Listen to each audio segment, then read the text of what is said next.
you tired of the typical libraries with conventional music that makes you feel meh? Introducing Leerecs.com, the music website made for and by minds like you. Our team are lifelong musicians and producers in love with music. Search the Leerecs music catalogs and find music with guaranteed originality. Mark the difference with music of signature at Leerecs.com.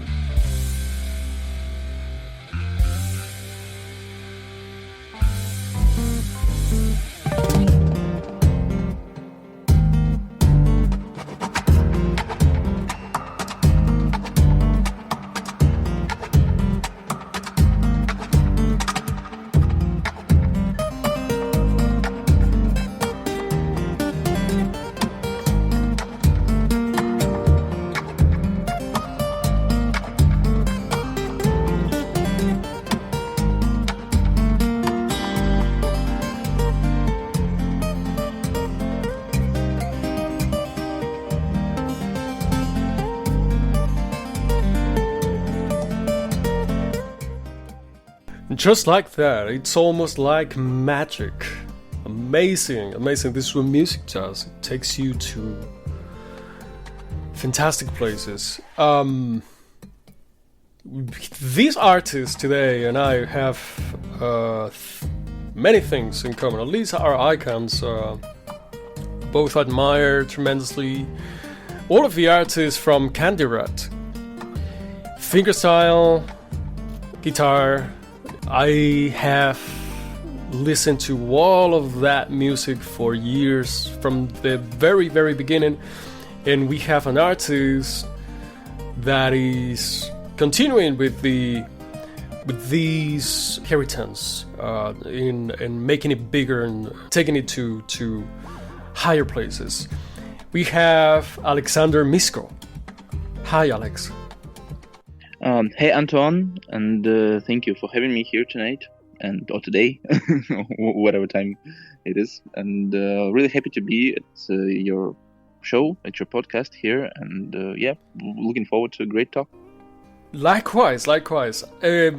Alex is a fantastic music. This song we listen to is Back and Forth, and it is incredible. I mean, I'll let you take the floor, please, and introduce yourself and your music.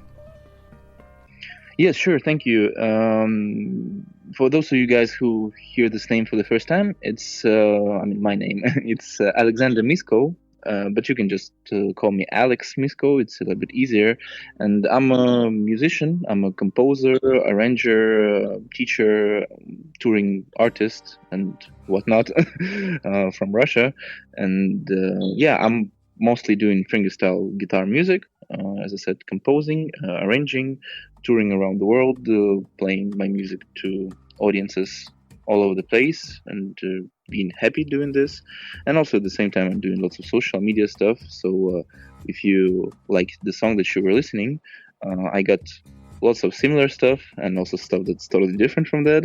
So there could be lots of surprises for you as well. And you can find me anywhere on social media. I'm available, and also I'm happy to get in touch if any of you would be having any questions. So I'm easily reachable on social media, and looking forward to get connected. Fantastic. It's incredible. I mean, I feel like you are tremendously reachable. That is so important. It's incredible how the best and most talented usually are the humblest people and the easiest to talk with. It's incredible. Look, you told me you're really, really young, but you have so many records already. Why don't you talk about your trajectory? Yeah, sure. And thank you so much for your kind words, Antoine. I'm, not super young anymore. I'm getting older with every year. I'm 24 already. And but I recorded my first album when I was, I think I was 18. And it was during the very first year of my university studies. And I always been approaching the music just as a hobby. I never thought that I would become a professional musician, and that's why I was studying linguistics at the university. So I'm not even a musician. Officially, I'm not even a musician. But during my university studies, things started to happen a lot. My videos started to go viral, and I eventually got this opportunity to tour. I started to get offers, I started to get invitations, and here we are now. And throughout all this time, I've always been recording music. I've always been passionate about composing original guitar music, using all these extended techniques, all these weird things that you can do on a guitar. And for those of you guys who don't know exactly what fingerstyle guitar is, it's a pretty new way of playing the guitar, which is kind of takes pieces of stuff from everywhere.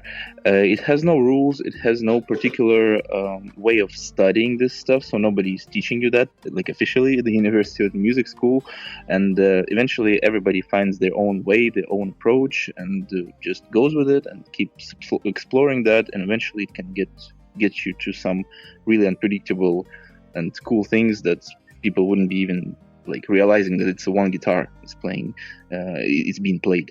But just to like explain it pretty shortly how it works, basically this whole idea of this whole style, and this is a style, this is not a genre, because it's just a huge array of techniques that you can use on the guitar to achieve some specific musical goals. And the idea is that you imitate the whole band on one guitar. So you have drums, you have bass, you have melodies, you have second guitars, but the whole idea is that most of the time you produce all the sounds at the same time by using fancy, cool, unorthodox techniques, additional necks, additional guitars. Sometimes people play 2 or 3 guitars simultaneously, and on top of that you can use all sorts of effects. You can add pedals, like guitar pedals. You can add live looping on top of everything. You can use foreign objects. I use a chopstick, for example, as a bow, so I can bow my guitar and to produce some nice violin or cello effects. And basically, the whole idea is that there are no limits, and this is the coolest thing about this style. Whatever you would be doing, as long as it's musical, as long as you believe in it, as long as it makes sense to you, it's all worth it. And that's what I've been doing. That's what all my music is about. And now I'm mostly into collaborations with other musicians, because it feels like, it's getting harder and harder to push these boundaries, and also because I composed so much music already. So I just always looking for new ways of expressing myself. Maybe I'm going to be trying rapping, maybe I would be trying vocals or something, but the whole idea is that you always want to stay creative, you always want to keep things interesting for yourself. That's the most important thing. So as soon as you get bored, all that stops making any sense. So I'm always looking for new exciting things that I can apply, or that I can how I can get myself out of this comfort zone. Incredible. This, as we spoke before, we have I told you that I was really inspired when I discovered Candy Rat and all of their artists. I so much enjoyed Drifting. That was the first song that I discovered, and I'm a big fan of Antoine Dufour. I love it. But were you playing guitar already before you discovered those artists? How did it change your style? How did you, all of these foreign techniques, different ways to achieve that particular sound, is that something that you were like looking at them, trying to figure it out how it works? How was that discovery stage for you? Yeah, that's a great question. And for those of you guys who don't know what drifting we're talking about, this is a song by Andy McKee. It's one of the fingerstyle legends, and it's one of his the most famous songs that actually was becoming viral on YouTube in the very beginnings of YouTube in 2005 and 2006. So basically, him playing in the studio with that video got viral, and it was on the front page of YouTube all over the world, because YouTube back then was totally different. It was one front page for all the countries.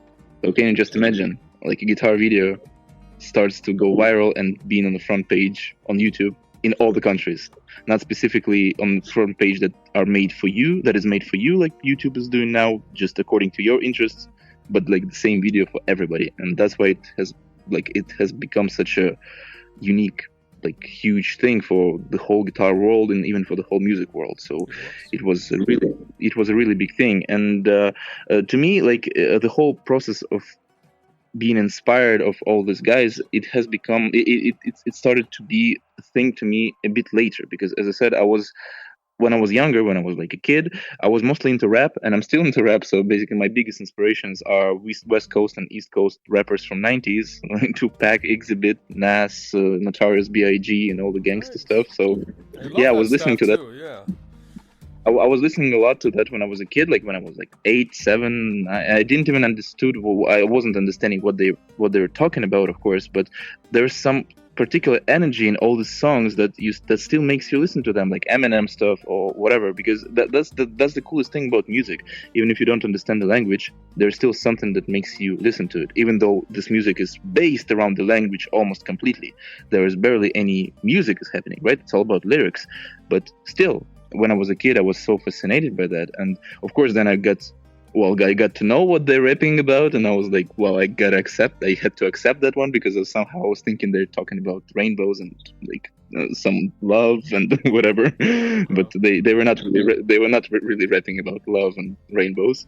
But still, like it's a very big thing to me. And then I was just doing nothing. I was going to school, playing video games. And then my parents, probably they could see that I'm interested in music to some extent, but my parents are both not musical at all. They were doing like something totally different, and they presented me my first classical guitar when I was 12 or 13, and I instantly went to the private tutor, and I was studying there for 3 years, just playing classical etudes, simple arrangements, and everything. And since it was a private tutor, thankfully we could be doing not only classical stuff, but as I said, arrangements of Beatles, of Red Hot Chili Peppers, or whatever.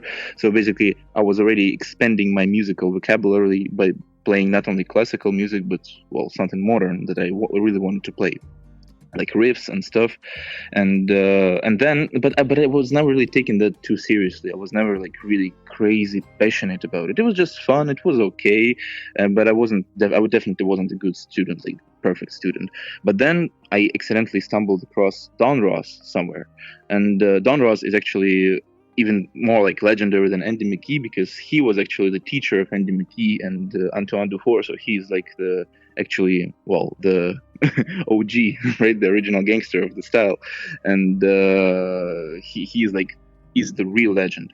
And I instantly got hooked. Like there was something in his music that it seems I needed in my life back then. Like 3-4 minute long pieces of music, original pieces of music with fancy techniques, but not too fancy, very groovy, very like, how do you say, very well built, thoughtful, but at the same time very accessible and melodic. And I just couldn't stop listening to that. It was so fascinating. And I was buying tablatures from his website. I was like learning the songs, and I could just spend 8 hours a day just being inspired by the fact that, okay, this is the song I just got to listen. I liked it. I wanted to play this one. And then I was sitting with the guitar for 8 hours.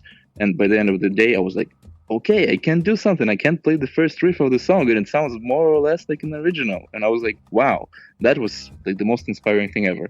And that's how it all started. And then through Don Ross, I got to know about Candy Rat, about Andy McKee, about all the other guys. And like I was learning music of hundreds of fingerstyle players before I started to take my music seriously, before I got to be confident about my music, and especially with sharing my music with the world. But yeah, I think I learned hundreds of songs by all these guys, and eventually it left a huge mark on my writing, on my perception of the music. So I think I'm more or less following their tradition of writing music, and I'm also keeping this tradition going within my music, because their way of writing, their approach to music is engraved in what I'm doing. I agree. I think you very much keep the secret recipe, really. Those songs from these composers that you mentioned are really, really captivating, and I think they do a very good job transporting you, like letting your imagination free. I remember listening to this music and really feeling very inspired, and it does the best job doing that. Yeah, and what I also like about it is that it's very, how to say, forward-looking as well. It's very innovative in everything what they were doing. At the same time, it still can be considered a pop music from the world of instrumental music, but it's still not as simple and not as like cheesy or whatever. So it's like, I think it's a perfect balance between something that's too simple and something that's overly complicated. So, and I think those guys were finding this exact sweet spot. That's why it was interesting and exciting to listen to, not only to guitar nerds like me, but also to like people who were just excited by the by the capabilities of the guitar, but by what these people could be getting out of the guitar in terms of the music, not in terms of the amount of techniques that you could put like within 1 second of playing, but more about the music and the melodies and the catchiness of the music. And I think that's exactly what we all as composers, at least from my perspective, we should be striving for, to kind of compose the music in a not very accessible way, not too accessible way, but still catchy, still interesting, still something that would be captivating from the very beginning. Yeah, and I think you do an outstanding job in that. I think it's really groovy. The style, this kind of effects that you get, with different percussion techniques is really impressive. Keep the music intelligent but also approachable. And I think, you're keeping the legacies is a very, very, very good job. And tell us more of that particular aspect. I hear certain effects that you might be using. Tell us a little bit about your particular techniques. Yeah, sure. So basically, my approach has been changing, of course, throughout the years. And I started as a super old-fashioned, old-school guitar player who was just like not using any electronics inside of the guitar. I was like, okay, those guys were obviously just playing in front of the microphone, and I'm gonna be doing the same. No effects, no reverbs, or maybe just a couple of just a tiny bit of reverb, so it would be a little bit more like, well, how to say, just sounding a little bit bigger. But aside from that, everything should be dry. No post-production, no anything. But then I got to see other approaches of other players, how they approached, how they do the sound and arrange their sound. And I was mostly inspired by such legends as John Gum, Mike Dawes, and Petteri Sariola. And they all really big guitar players, and also some of them are singers. They're really fantastic. And basically, they treat the guitars differently. They have all sorts of pedals, all sorts of effects happening, and I got this whole electronic approach from there. But eventually, I was keep developing this approach to the extent that my guitar now just looks like an acoustic guitar just when you look at it. But in fact, there is nothing acoustic about it, because there are tons of pickups, there are tons of signals that I get from the guitar. There are like 6 different outputs from the guitar that go into my mixer, that go into all sorts of different pedals. It's like my whole setup is 30 kilos. So, I mean, I'm not sure how much it is in pounds. About 50 around, more or less. Yeah, around 50. Yeah, around 50 pounds. Yeah, and it's all about pedals. It's all about my mixing desk, so I could control my sound just being there when I'm there on stage. So I'm not really dependent on the sound engineer, who obviously, even if it would be the best sound engineer in the world, he or she wouldn't be knowing how exactly I want to sound, because this type of tone is so unique for every player. And so basically, eventually, like, all you can hear on the recordings, it's not really an acoustic guitar. It's a combination of effects, of my pickups, of all sorts of fancy techniques as well. Because if I talk a lot about effects, it doesn't mean that I rely on effects a lot, because it still all should be under your fingers. You still should be working on your technique, but all the effects, they really make a huge difference in terms of the perception of the music, because the acoustic guitar turns out to be super weak instrument. It barely has any sustain. It barely has any bass. It doesn't have a built-in reverb, right? so it sounds like some guitars have this function, but for most of the guitars, let's say, they don't have all the fancy things that I hear in my head. So that's why I was experimenting with all this stuff, and eventually came to this I think, pretty unique setup of pedals, of effects, of my mixing possibilities and pickups and electronics inside of my guitar, which is also like very complicated and unique, that eventually allows me to create a huge, just bigger than the world sound, especially like if you listen to my music in headphones, or even if you just been there on like in the audience listening to me playing on stage. If there's a proper system with proper stereo system with subwoofers, you would be like amazed that this guitar can be like that. The guitar can sound like that. Right, the way you heard it in your head when you were composing it. I wanna talk about that. First of all, and the first question I think is, and you did an awesome job describing your live performance. I think I would love, just listening to you explain it, I would love to see you performing live. With all these things, still, you're able to play all the sounds live, right? Yeah, sure. That's the whole idea. And the whole live performance is also a very fancy thing because, when you watch like YouTube stuff from like any solo musician, it usually doesn't really,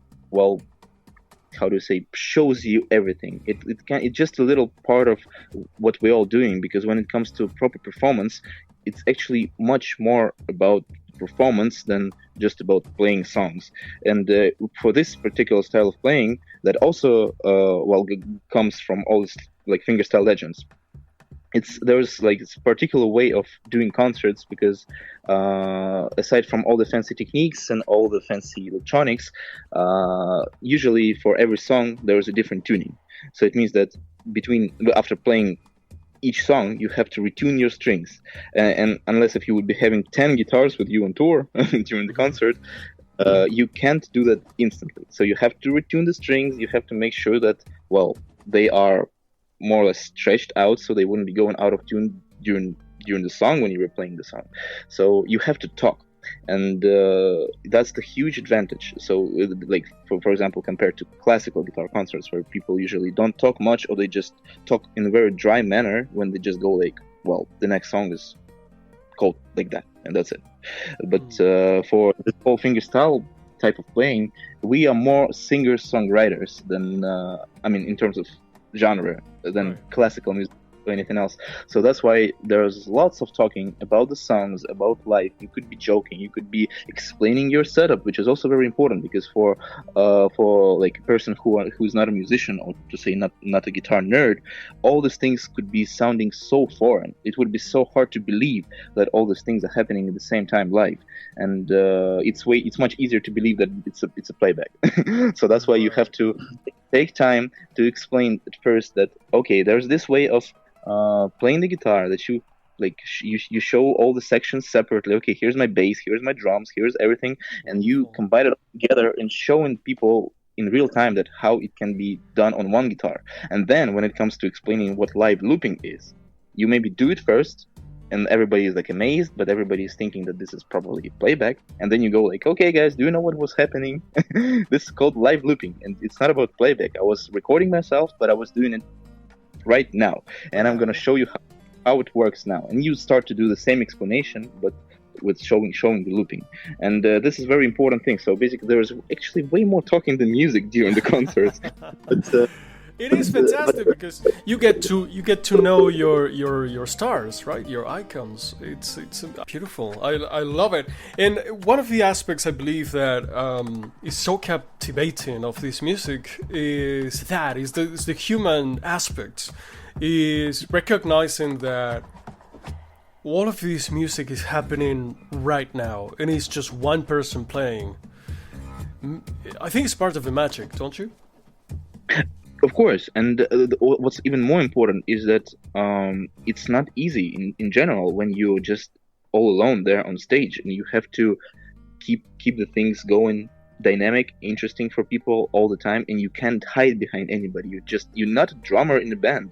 You're not a bass player who wouldn't be saying anything, because there was for example, a lead singer who would be doing all the artistic job. Artistic in terms of communicating with the people, announcing songs and whatnot. But you are there all exposed, and aside from the fact that all your mistakes would be pretty much noticeable, you're not in a thick mix of the band when everybody is playing distorted guitars, and you can like be sloppy because it wouldn't be that noticeable. But when it comes to solo guitar, even with all the effects, even with all the reverbs and delays, you have to be tight. You have to practice. And aside from playing aspect, you want to be believable. You want to be, well, looking in a way of everything what you're doing on stage aside from playing. Yeah, definitely. I can see that. You definitely have big charisma, great personality, and you're, very interesting to discuss, to talk with. Is pretty outstanding. So, about your setup, I think you mentioned it.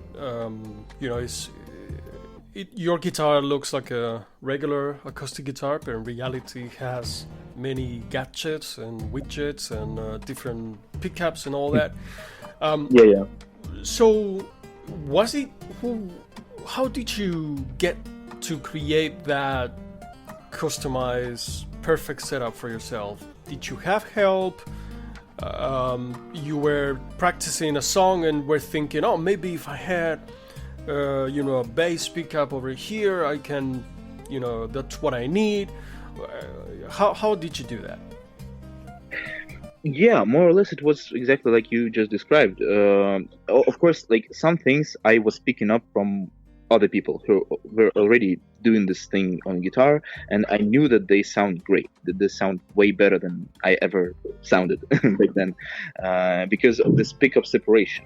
It's the thing that, well, not really new, but I think I was pretty much developing the system and evolving the system even further, because I'm using like really like way more pickups than than most of the fingerstyle players. But that's the thing, it's just because I need them. It doesn't mean that everybody should be using that. It's not like because this is the new standard that I'm trying to set or anything. It's just because, well, I'm weird and I need that.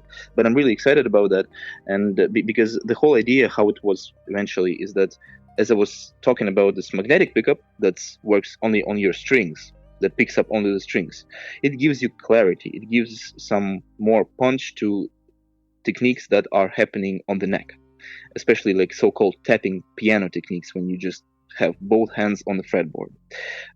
And then this is like the basic thing. Then there was this kick drum pickup that also people were using for quite some time, because you want your kick drum to sound fat. And if you would be just having a microphone inside of your guitar, then it means the more low frequencies you would be adding on this microphone, the more feedback you would be getting. So you can't really make your kick drum big with a microphone. I was thinking, okay, how to make it more pronounced as well, like during the live setting, because the microphone is picking up everything, but not quite. So that's why I was putting more pickups for the right side percussion, the left side percussion, and I was panning them. So it means that when I start scratching my guitar on the right side, the sound is formed, it's being in the right speaker. Then I scratch it to get slowly, gradually moving to the center of the guitar, and that's the zone where the microphone is working. So it means that the sound is instantly in the middle. And then I go to the left side, which is panned to the left, and the sound is going to the left again. So it means that I can do like one long scratch from the right side to the middle to the left side, and you would be having this fancy stereo movement is happening in front of you. Start from the right speaker, then to the middle, and then to the left. Wow, this is so clever, and it's like sound engineering work, post-production, all at once. Is really brilliant. Yeah.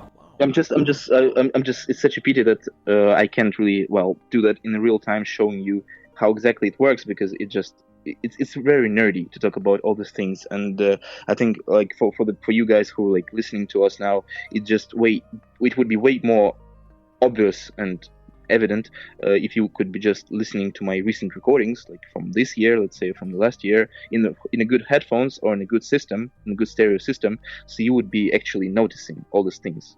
So we're gonna listen to Back and Forth again, but really whoever has the opportunity to go see Alex in person, absolutely go. This sounds it's an incredible performance, something epic to really see and enjoy. And talking about that, Alex, what is your ideal future for your music, for your concerts, for your career? Can you tell us? Yes, sure. I actually, the thing is, I'm that type of person that doesn't really like to plan big things, dream about something like crazy, like, I don't know, earning millions of dollars or anything, because it just very hardly achievable if you don't have a specific plan.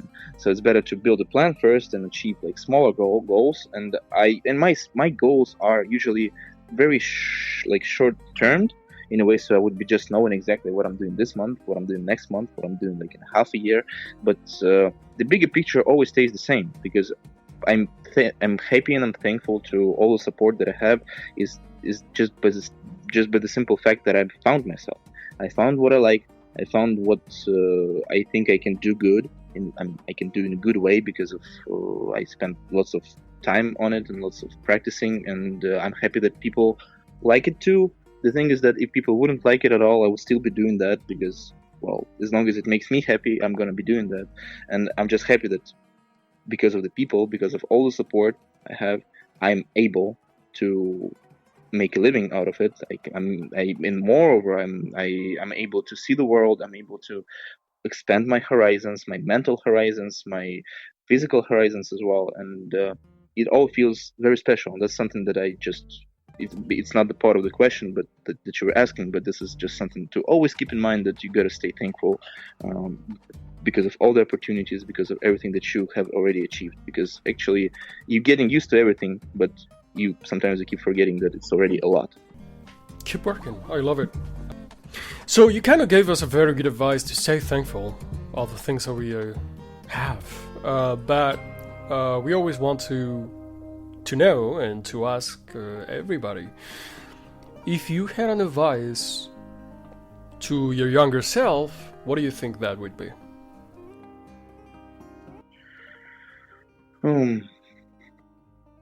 Yeah, I think, well, maybe the only thing is that I could be advising myself from, like, let's say, I don't know, 10 years ago, is to not being afraid of pursuing my real dreams, because I spent so much time doing useless stuff at the university.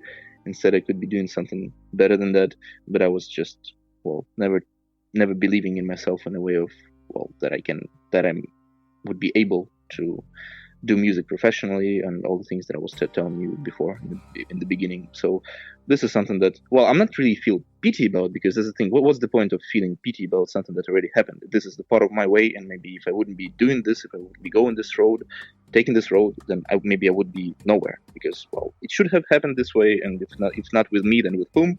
But retrospectively, I think, well, that time could be better spent, especially in the way of understanding that this is my dream. This is something that I always loved doing, and this is something that I'm still doing. Yeah, absolutely, 100%. The only way to know is to try, at least. Exactly, yeah. And even if you fail, then, I mean, it's okay. The whole life is like consists of failures and overcomings of all these failures. Isn't that right? Absolutely. Yeah. Yeah. I guess we're just all obsessed with perfection and thinking that every time has to be right. Or getting instant gratification from something. As well. Also... Yeah, and some things, the best things, take a long time. Wonderful. All right, so Alexandr Misko, Alex Misko. Fantastic, incredible fingerstyle guitarist. Go see him live if you have the opportunity. And thank you so much, Anton. It means a lot. It's our pleasure, 100%. Okay, so we're gonna enjoy a little bit more of back and forth. Thank you again, Alex. Until next one. Likewise. Thank you.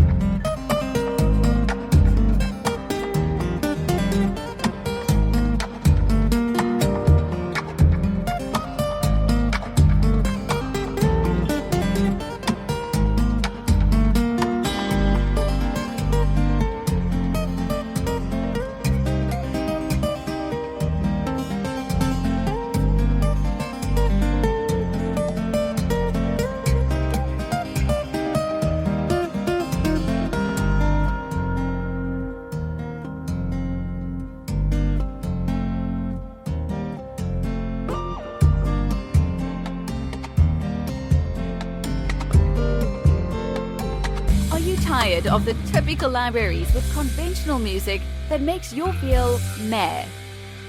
Introducing Leerecs.com, the music website made for and by minds like you. Our team are lifelong musicians and producers in love with music. Search the Leerecs music catalogs and find music with guaranteed originality. Mark the difference with music of signature at Leerecs.com.